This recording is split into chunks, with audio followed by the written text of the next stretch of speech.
You've invested a lot in your education, and people have invested in you. And let me tell you, the world needs your talents. Man, does it ever.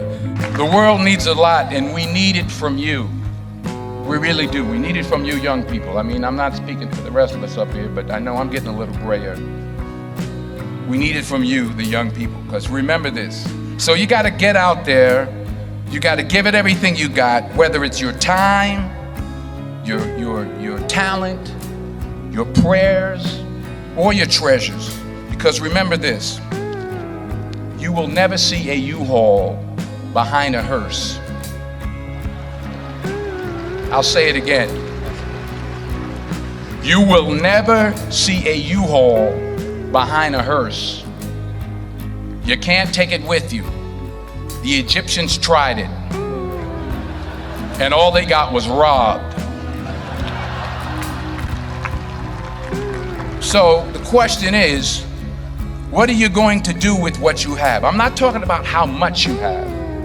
Some of you are business majors, some of you are theologians, nurses, sociologists. Some of you have money, some of you have patience, some of you have kindness, some of you have love, some of you have the gift of long suffering. Whatever it is, whatever your gift is, what are you going to do with what you have? Fail big. That's right. Fail big.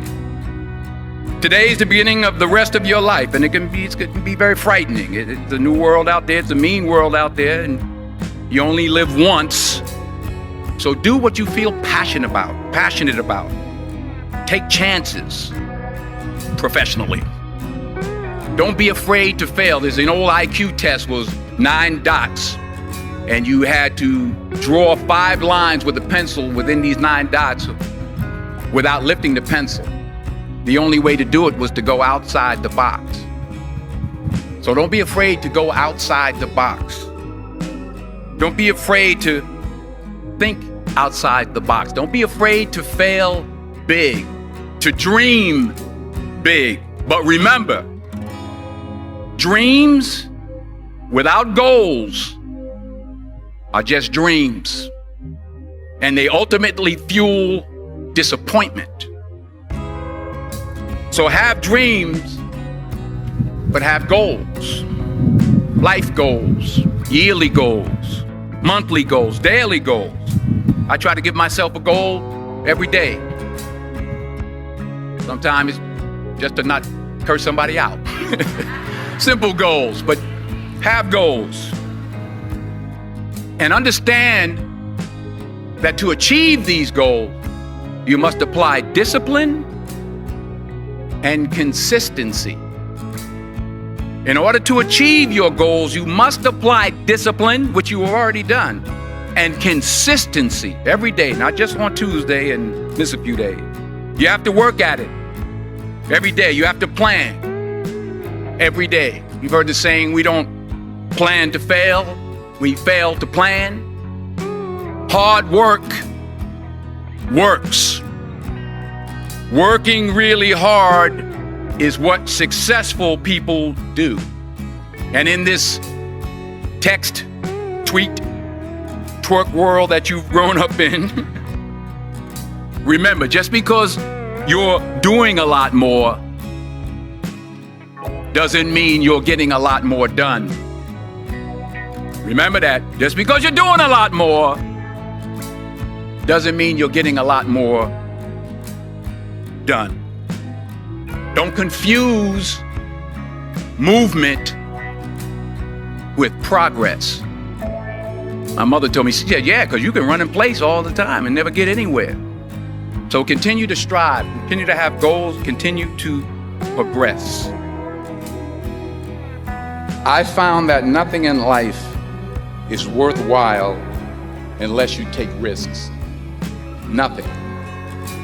Nelson Mandela said, there is no passion to be found playing small and settling for a life that's less than the one you're capable of living.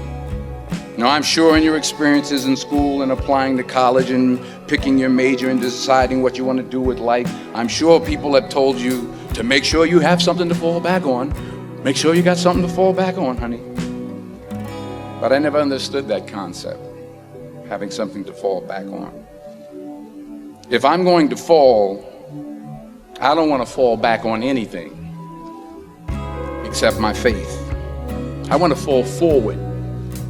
I figure at least this way I'll see what I'm going to hit. Fall forward. This is what I mean. Reggie Jackson struck out 2,600 times in his career, the most in the history of baseball. But you don't hear about the strikeouts. People remember the home runs. Fall forward. Thomas Edison conducted 1,000 failed experiments. Did you know that? I didn't know that. Because the 1,001st was the light bulb. Fall forward.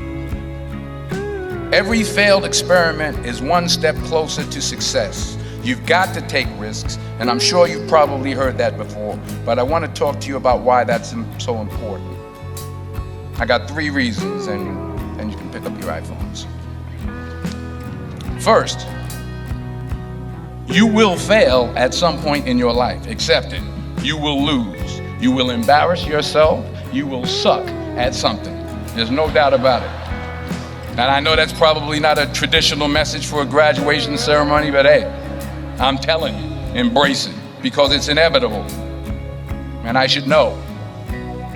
In the acting business, you fail all the time. Early on in my career, I auditioned for a part in a Broadway musical. Perfect role for me, I thought, except for the fact that I can't sing.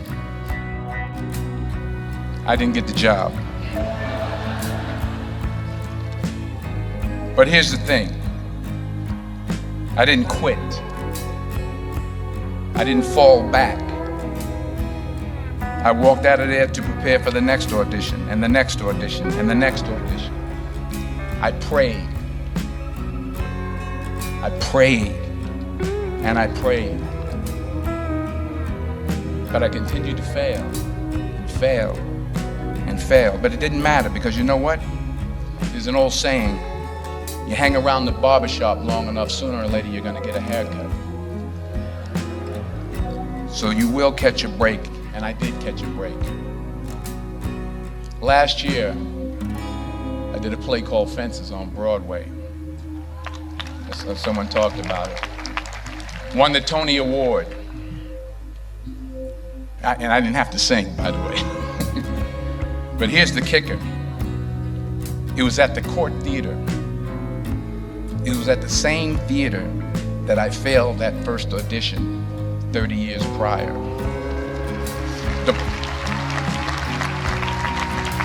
The point is, and I'll pick up the pace, the point is, every graduate here today has the training and the talent to succeed. But do you have the guts to fail? Here's my second point about failure. If you don't fail, you're not even trying. I'll say it again. If you don't fail, you're not even trying. My wife told me this great expression. To get something you never had, you have to do something you never did. Les Brown's a motivational speaker. He made an analogy about this. He says, imagine you're on your deathbed, and standing around your deathbed are the ghosts representing your unfulfilled potential. The ghost of the ideas you never acted on. The ghost of the talents you didn't use. And they're standing around your bed, angry, disappointed, and upset. They say, we came to you because you could have brought us to life, they say. And now we have to go to the grave together. So I ask you today, how many ghosts are going to be around your bed when your time comes? Because the chances you take, the people you meet, the people you love, the faith that you have, that's what's going to define you. Never be discouraged. Never hold back. Give everything you got. And when you fall throughout life, and remember this, fall forward. Say thank you for grace. Thank you for mercy. Thank you for understanding. Thank you for wisdom. Thank you for parents. Thank you for love. Thank you for kindness. Thank you for humility. Thank you for peace. Thank you for prosperity. Say thank you in advance for what's already yours. That's how I live my life. That's why I am, one of the reasons why I am today. Say thank you in advance for what is already yours. True desire in the heart for anything good is God's proof to you, sent beforehand to indicate that it's yours already. I'll say it again. True desire in the heart, that itch that you have, whatever it is you want to do, that thing that you want to do to help others and to grow and to make money, that desire, that itch, that's God's proof to you, sent beforehand already to indicate that it's yours. And anything you want good, you can have. So claim it. Work hard to get it. When you get it, reach back. Pull someone else up. Each one, teach one. Don't just aspire to make a living. Aspire to make a difference.